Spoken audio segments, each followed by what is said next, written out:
saya sosialisasi tentang pembelajaran diferensiasi, ternyata memang di lapangan kita perlu banget nih gitu memahami seperti apa sih anak-anak, gimana sih harusnya ngajar gitu. Karena selama ini pemahaman kita kan istilahnya kalau kita ngajar ya ngajar aja gitu ya, tanpa tanpa mau ribet lah istilahnya. Nah setelah saya mendapat tugas, akhirnya ini bisa nih untuk sosialisasi ke guru-guru. Nah yang perlu kita pahamin yang pertama bahwasanya anak-anak ketika masuk ke sekolah dimanapun, dari TK mau SMP, kan dia punya apa ya, gambaran, oh saya pengen jadi ini, oh saya pengen jadi ini gitu. Iya. Terus ternyata kita sendiri itu punya gaya belajar yang berbeda. Kita punya gaya belajar yang berbeda. Ada yang visual, harus lihat gambar, ya kan, gambar gitu. Ada yang cepat mendengar, ada iya kan berbeda-beda gitu. Nah, ini harus kita pahamin, tapi kenyataannya sekarang kita mengajar hanya dengan mendengarkan saja, ya kan? Kita semua anak disuruh mendengarkan. Ya kita lihat, kadang-kadang ada yang duduknya nggak mau diem. Kita nggak paham bahwasanya itu gaya belajarnya apa, harusnya itu kinestetik. Dia nggak bisa duduk manis dengerin guru ya dari jam 7 sampai jam setengah 10 duduk manis dengerin aja. Dia harus bergerak gitu. Dengan bergerak mungkin dia bisa ada kan yang dia gerak tapi ketika ditanya bisa gitu kan, karena gregetan ya ini orang nggak mau diem tapi dia bisa gitu, suka kita malah sendiri gitu ya, padahal itu gaya belajar mereka gitu ya, itu yang harus kita ini. Terus kalau kita refleksi kembali bahwasanya kita sekarang itu lebih banyak mengajar itu hanya sekedar anak menghafal. Benar nggak Bu? Sama seperti saya juga, ya kan, menghafal kebanyakan. Tugas, ya misalnya kita ngajarin, kemudian kasih tugas, ya kan, apa yang kita ajarin ini lagi, ulangan pasti suruh menghafal. Perlu nggak sih kita memberi kebebasan ke anak-anak, ngajarin anak bagaimana memecahkan masalah, bagaimana dia berpikir kritis, gitu, memberi kebebasan membuat sesuatu yang mereka suka, gitu. Itu jarang sekarang kita pikirkan, gitu ya. Kemarin sih sama Bu Tati ya, udah pernah mencoba, ya luar biasa juga ya hasilnya Bu Tati ya. Kemarin saya sama Bu Tati berkolaborasi lah istilahnya, membuat hasil karya. Nah dari bahan bekas ya. Kemarin si Bu Tati sempat ngasih video ke saya, Bu Yani ini gitu, video ini contohnya aja, tapi terserah kembalikan lagi ke anak. Cuman saya sengaja nggak ngasih Bu. Kenapa? Ketika kita ngasih, biasanya patokannya itu. Gitu kan, tapi kebanyakannya kalau kasih pasti patokannya itu dia hanya mencontoh saja. Kalau nggak dikasih contoh, bisa nggak sih dia berpikir mau apa gitu ya. Dan ya alhamdulillah ya Bu Tati ya, hasilnya tuh penjidat juga gitu. Namanya anak ya aneh-aneh gitu, tapi bukan hasilnya yang kita lihat, tapi pemikirannya itu yang kita istilahnya nilai sekarang. Kreativitas, walaupun nggak ada kreatif di situ ya, ada tujuan akhir ya, tapi dia kan berpikir, saya harus bikin apa, berbeda dengan teman-teman saya apa. Nah itu yang kita nilai sekarang, ya kan. Jangan berpatokan hasil bagus, belum tentu hasil bagus dari dia sendiri, ya kan. Walaupun apa adanya, tapi dia hasil kreativitas sendiri, berpikir sendiri, ngerjain sendiri, itu kan lebih, anak-anak lebih terlatih seperti itu. Jangan selalu dikasih makan, kasih ini tinggal makan gitu kan, gitu sebenarnya. Sampai kemarin ada berapa yang memang si Irsyad ya, galon dipotong gitu, jadiin tempat ini tutup tudung nasi gitu, tudung lauk gitu. Waduh, tudung saji gitu kan. Bener-bener nggak, tapi kita paham si Irsyad memang kreativitas untuk keseninya nggak ada gitu kan. Kita pahamin, tapi usaha ketika dia punya punya kreativitas itu seperti itu. Cuman kan kita mengarahkan lagi, kan tugas kita mengarahkan, membimbing gitu ya. Kita arah anak ini nggak ada jiwa seninya emang nggak ada, tapi kita nggak bisa maksain kan.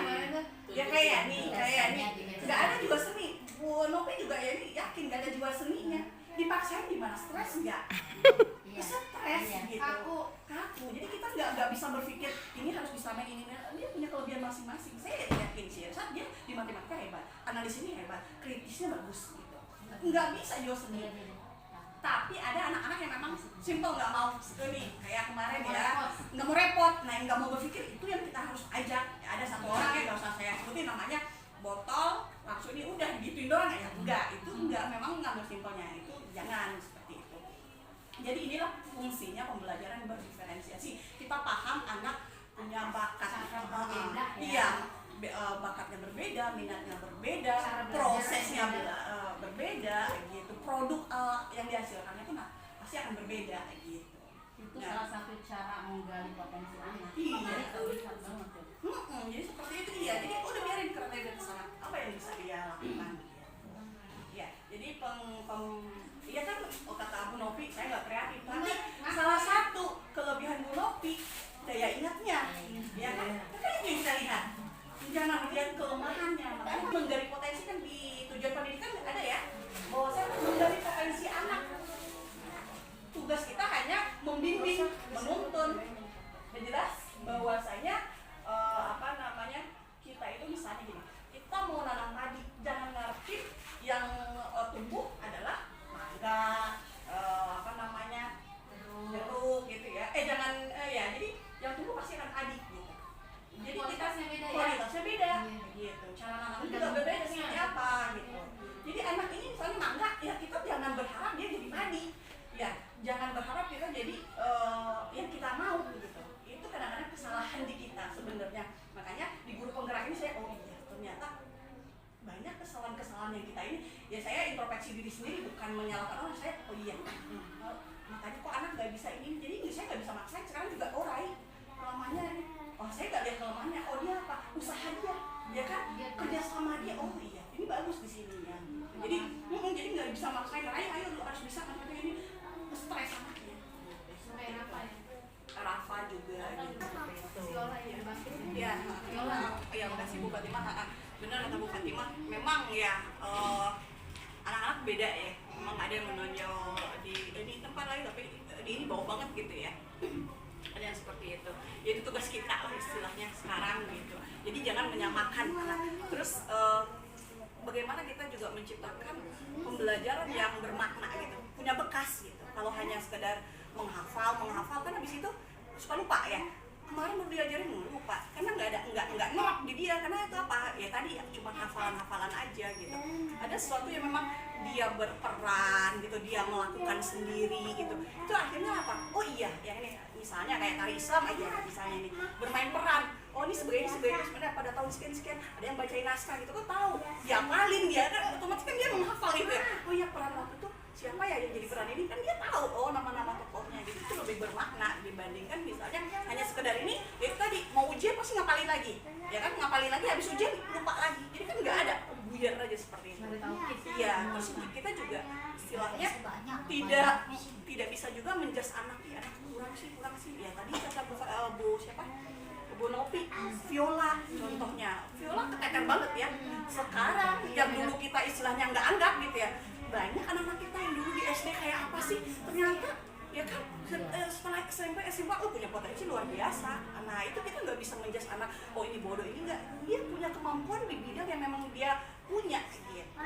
Viola benar, matematika saya juga kaget, kadang-kadang kalah yang juara 2, dia duluan bahasa Arab. Sekarang luar biasa. Iya,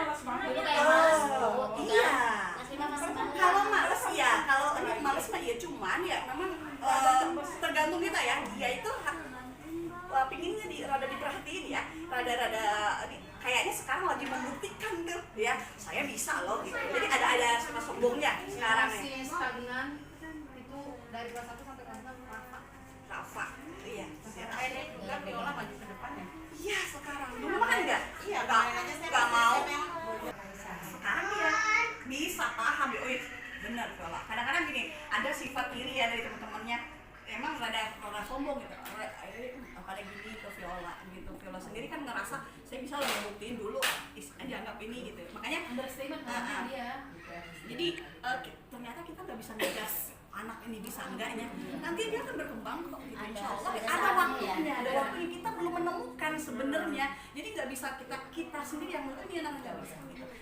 Mereka akan menemukan diri mereka sendiri. Tinggal kita menggali bagaimana nih, kalau kurang ini gimana cara PD-nya atau gimana, itu yang kita ini nggak harus ini paham di sini harus ini, enggak seperti itu.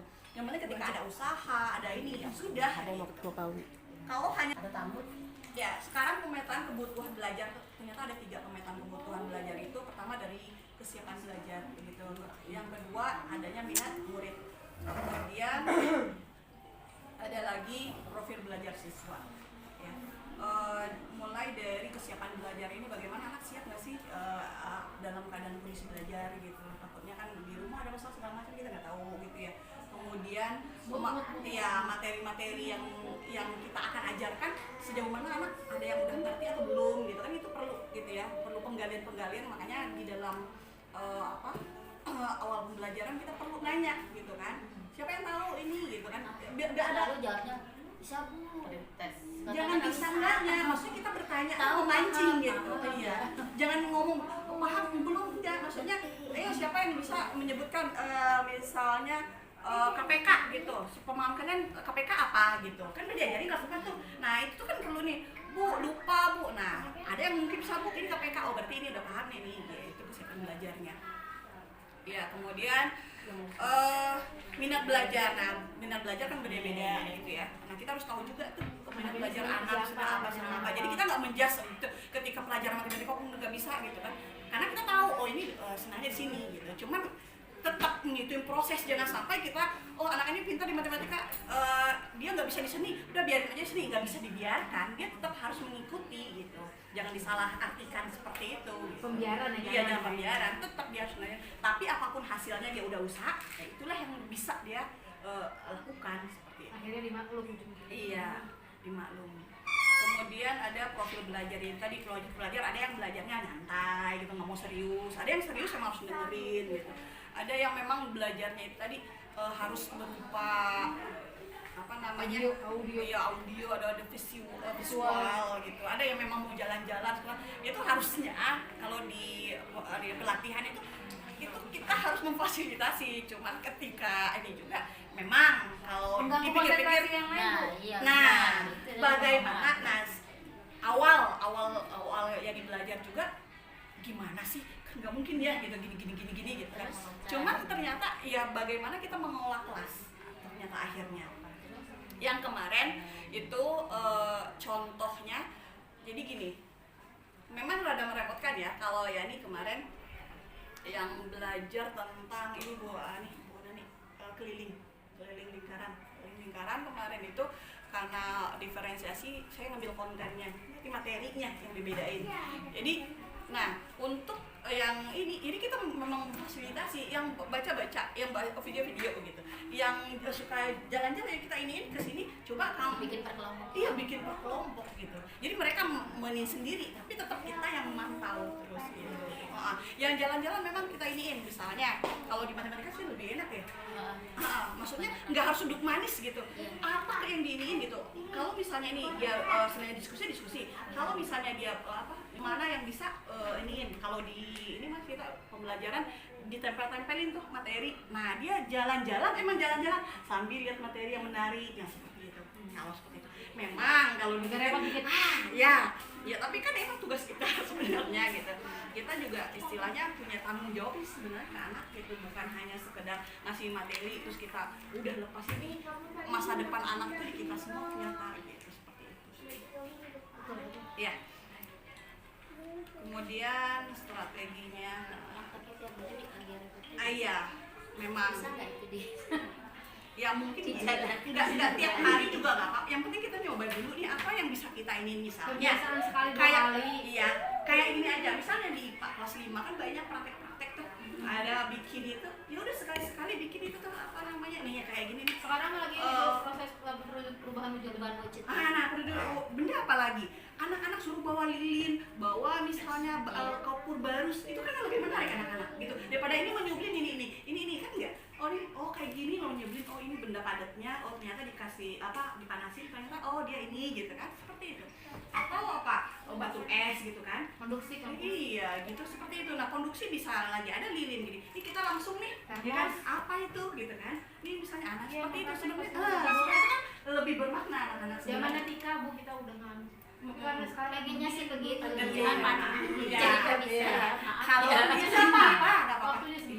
Ya, jadi gini, sebenarnya ya itulah memang kita percuma kejar-kejar materi Oh kita ujiannya kita yang bikin, oh ya kan ulangannya kita yang bikin, kenapa yang kita istilahnya yang kita praktekin aja keluarin, nggak harus semua kita bahas gitu loh. Tapi apa, ini kan berbekas gitu loh. Satu yang kita ajarin tapi ada, oh iya seperti paham ketika dibanding kita banyak materi tapi akhirnya ujung-ujungnya apa, ngapalin lagi sekedar tujuannya apa, bisa ujian itu aja kan. Tapi untuk keterampilan dia sendiri kan dia nggak paham, besok ditanya lagi lupa lagi, kita kan ngajarin dari awal lagi ya. Emang itu nggak lebih capek sebenarnya gitu. Itu sih maksudnya ada satu materi yang memang anak punya bekas di situ, punya makna. Jadi keluar zona aman, toh sekarang kurikulum memang diberi apalagi sekarang kurikulum merdeka itu ya, diberi kebebasan, nggak ada tuh target apa-apa. Dan mau dijadikan apa katanya? UN kalau bisa UN nggak ada lagi anak-anak yang ngerjain soal gitu katanya. Supaya apa ya tuh begini. Penilaiannya dari mana? Ya itu tadi gitu, maksudnya nggak berpatokan istilahnya apa terus ngejar nilai, tapi dia punya apa namanya proses. Maksudnya di kelas mau seperti apa ya, kayak kemarin ini juga udah kolaborasi ya sama Bu ini si Bu Komariah ya yang kemarin tentang podcast ya, kita bertanya gitu. Tapi udah pas tampil dia bikin kalimatnya bareng-bareng, kemudian ya udah berperan masing-masing. Yang pemalu saya bikin naskah aja gitu, yang berani saya buat caranya, saya bertanya, yang merasa pintar saya jawab gitu. Jadi memang kita udah fasilitasi nih gitu. Iya seperti itu, bermain peran. Nggak bermain peran ya begitu. Sama Bu Tati juga kemarin, Ibu Tati yuk biarin lah ya kan, yang penting produknya berbeda, jangan jadi diferensiasi produk itu kemarin itu contohnya ya. Iya. Ada lagi nggak Bu? Itu contoh-contoh. Juga Bu ya anak-anak gitu kan nggak harus di dalam aja belajar, biasa sekali bawa keluar gitu. Ya kayak ini ya matahari Oh iya, sumber energi gitu. Praktekin anak lebih senang kayak gitu. Arah-arah berhubung pandemi ini kali ya mungkin ya. Pengennya begitu. Iya. Jadi kita keluar malah habis waktunya. Ya itu tadi karena apa? Iya karena itu tadi habis waktunya, karena kita udah patok habis waktunya, nggak usah lah aja gitu ya. Jadi nyampe cuma sumber energi doang, padahal kan materi. Jadi cuma sedikit nyampe materi lagi aja. Kita yang bikin soal, kembali lagi ya. Kita yang bikin soal, ya udah nggak usah yang lain-lain yang belum diajarin, yang udah aja tapi paham itu gitu aja. Jadi jangan diinin ribetin ini gitu, udah keluar, makanya keluar dari zona aman. Karena kita kadang-kadang kayaknya Zona bahayanya oleh muridnya. Iya. Ada yang oh yang ini nggak disampaikan Bu, yang Karena ini ada nggak saya. iya ada sih. pasti ada. Orang tua muridnya nggak boleh, tapi itu hasil Segala suatu perubahan pasti ada aja ya. Karena itunya Ya nggak semua pasti nerima. udah tema berapa? Oh masih Iya. itu. Masih segitu. Makanya sekarang kan kita kasih pemahaman, apalagi sekarang Iya, zona bahayanya oleh murid. ada kurikulum yang telah disederhanakan. Kita konsep. Kita lihat buku aja kan, tema 1. Itu tema 1 kan juga kita kadang-kadang nggak tahu materinya mau nih yang mau kita ajarin. Harusnya kan dari awal konsep, oh ini materi tema 1 apa nih yang kita ini dulu kita prioritaskan. Selama ini enggak. Makanya kita enggak kejar-kejar masih banyak. Kenapa dari awal enggak kita konsep mungkin gitu. betul banget. Ya. Iya. Terus kata Kayak kita kan udah kelas 5 ya, udah bertahun-tahun. Udah kebayang tuh semester 2 pasti ngomonginnya tentang konveksi, radiasi, konveksi. Satu lagi udah tuh beda-beda cair. Udah kebayang tuh itu aja karena udah selalu melulu Kelas 5. Nah, kalau apalagi udah kebayang, bisa dong. Satu hari kita praktek nih kapan nih? Ya kan supaya tapi kalau gini ya, kalau prakteknya gampang, kamu ngebayangin nggak? Iya Bu, coba kamu taruh apa sih namanya sendok, ditaruh di air panas. Iya lah, pasti panas. Terus ini pasti panas. Istilah apa? Kayu nggak mau mungkin lah Bu, pasti nggak bakal panas tuh kayunya. ya kan pada itu aja iya itu. Jadi itu diktor, jadi membayangkan doang. Nggak bisa bayangin. Mereka udah bayangin tuh. Kita pakaian, kamu tahu dia lah pakai sinar matahari, radiasi kan Bu. Mengembun. Nah itu tuh Yang yang menguat, kan belum tahu anak menyublim seperti apa. Paling udah kebayang tuh mereka. Aku bagus, semuanya udah pada tahu ketika ada nyata di depan dia, oh Yang susah seperti mungkin ini. susah. Jangan Makanya